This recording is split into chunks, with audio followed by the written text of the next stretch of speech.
Hello students of class 5th. Now we are going to start chapter 14 work, force and energy in science. ठीक है, सबसे पहला point आता है work. कार्य क्या है, कार्य क्या होता है. The definition of work in science is not a same as the everyday life. मतलब साइंस के अकॉर्डिंग कार्य की डेफिनेशन ऐसी नहीं होती जैसे कि हम लोग पर डे करते रहते हैं. In science work is said to be done when the force is applied on object. मतलब साइंस के अकॉर्डिंग अगर मैंने किसी बॉडी पर किसी ऑब्जेक्ट पर फोर्स अप्लाइड किया और उसके अंदर मूवमेंट हुई तब तो उस वर्क को कहा जाएगा कि work has done, work said to be done.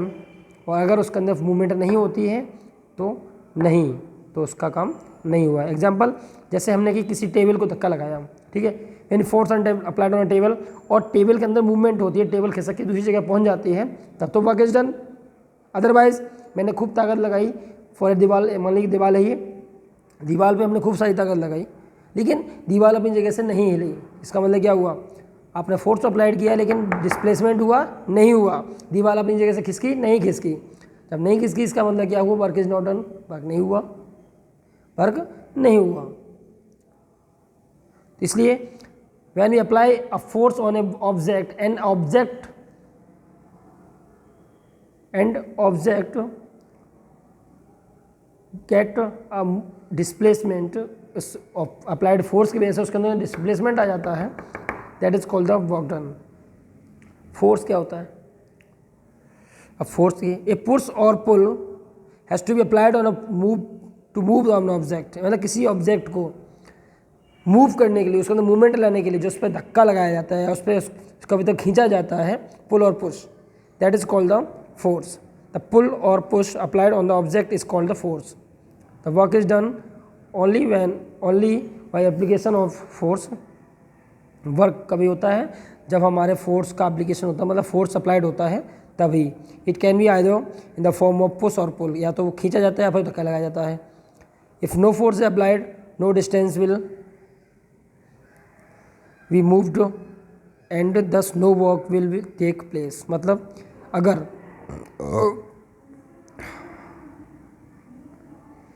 इधर भी मूव्ड, अगर कोई ऑब्जेक्ट डिस्प्लेसमेंट नहीं होती है उसके अंदर, उसमें कोई उसकी जगह में कोई परिवर्तन नहीं होता है, there is no work is done, कोई वर्क नहीं होता है.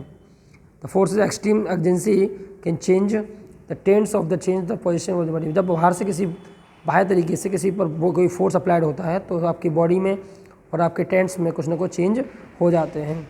Force can move stationary object, it can increase the speed of the moving object. Force can move a stationary object, it can increase the speed of a moving object. Force जो होता है stationery object को move कर सकता है अगर उस पर अप्लाइड किया जाए. It can increase the speed, और जो कोई मूविंग ऑब्जेक्ट अगर उस पर अप्लाइड किया जाए तो उसकी स्पीड बढ़ जाती है. ठीक है, if the force is applied on the same direction, अगर ये फोर्स सेम डायरेक्शन अप्लाई किया जाए, force can change the direction. तो अब चाहे तो फोर्स अगर फोर्स किसी ऑब्जेक्ट व सेम डायरेक्शन में अप्लाई किया जाता है, ठीक है, force can change the direction और मूविंग ऑब्जेक्ट. आप चाहे तो किसी मूविंग ऑब्जेक्ट की डायरेक्शन भी चेंज कर सकते हैं. While cycling on a road, जब रोड पर हम साइकिलिंग करते हैं, ठीक है, at a particular speed, the speed of cycle can be increased by applying force on the pedal and can decrease by reducing the pedal. ठीक है, मतलब जब हम चाहे तो साइकिल स्पीड बढ़ा सकते हैं अगर पैडल तेज़ तेज़ चलाना स्टार्ट कर देते हैं तो, और can be decrease by reducing the force, और हम चाहे तो पैडल को बैक चला के पैडल को ना चलाकर हम उसकी स्पीड को कम भी कर सकते हैं. If a spring is stretched or pull it is shaped change. अगर किसी स्प्रिंग, मतलब स्प्रिंग देखा आपने, स्प्रिंग को अगर हम खींचते हैं, स्ट्रेच करते हैं, तो देखते हैं उसकी शेप में चेंज हो जाता है, उसकी लंबाई बढ़ जाती है. ठीक है, टाइप्स ऑफ फोर्स क्या होते हैं, आइए देखिए. Types of force, different types of force होते हैं. जैसे number 1 muscular force. Muscular force क्या होता है, ये force exert by the muscles, मतलब यानी कि ये मस्कुलर फोर्स वो फोर्स होता है जो हमें इंसान जो ह्यूमन जो है ना अपनी मसल्स का प्रयोग करके लगाता है. Muscular force happen when we push और pull something using the muscles. मतलब अपने हाथों की ताकत से, अपनी मसल्स की ताकत से किसी चीज़ में धक्का लगाते हैं या किसी को अपनी तरफ खींचते हैं, तो उस वक्त जो फोर्स अप्लाइड होता है उसको मस्कुलर फोर्स कहते हैं.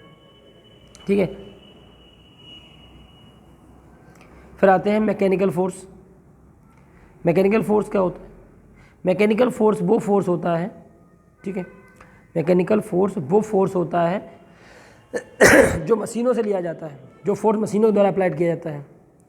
B use machine like tractor, motor vehicle, motor and other day to day life.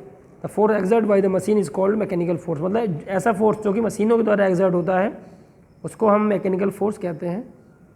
Tractor use to pull heavy load, tractor होता है कि हैवी लोड को खींचने में हेल्प करता है, यूज किया जाता है इसीलिए। The load will move due to the mechanical force exert by the pressure. लेकिन ये लोड जो होता है मूव इसलिए होता है क्योंकि फोर्स जो होता है ट्रैक्टर के द्वारा एक मैकेनिकल फोर्स अप्लाइड किया जाता है, इससे वो मूवमेंट में, जिससे जो लोड है आपका वो मूवमेंट में आ जाता है। फिर आते हैं ग्रेविटेशनल फोर्स। ग्रेविटेशन फोर्स, गुरुत्वाकर्षण बल। तो आकर्षण बल कौन सा होता है? Gravity is the force by which the force earth pulls object towards itself. If you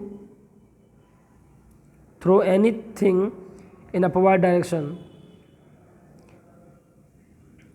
अगर कोई भी चीज़ अपवर्ड डायरेक्शन में फेंकी जाती है, ठीक है, इफ़ यू, यानी वो नीचे लौट के आती है। जब कोई चीज़ आप ऊपर तरफ फेंकते हैं वो लौट के नीचे तरफ ही आती है, ये होता है ग्रेविटी करंट होता है। क्या होता है? ग्रेविटी करंट होता है। If you throw anything upward direction, अगर कोई चीज़ आप ऊपर तरफ फेंकेंगे, it will always come down because of the effect of gravity. ये ग्रेविटी करंट लौट के नीचे ही आ जाता है।